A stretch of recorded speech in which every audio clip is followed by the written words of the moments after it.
You. This is you. This is you.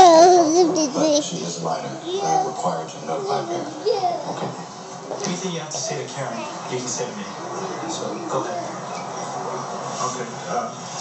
So Karen, we know about the money that Emily stole from her father. What money? It's $5,000. Emily won't tell her father what it was for. We're hoping Karen will.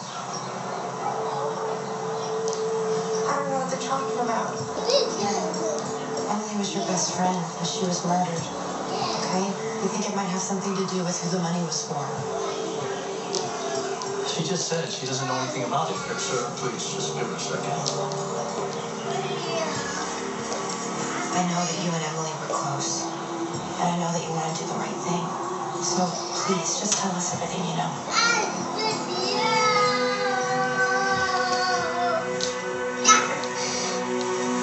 Okay, that's it. She's been through enough.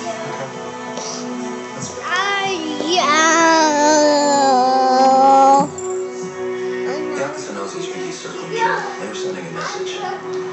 Joe's in real trouble. Okay. I'll reach out to Emily once more. He's in charge now. Maybe you should reach out to Joe. Like Joe told me he'd kill a girl. Okay. I know you trust him. Of course I trust him. I mean, he's like a father to me.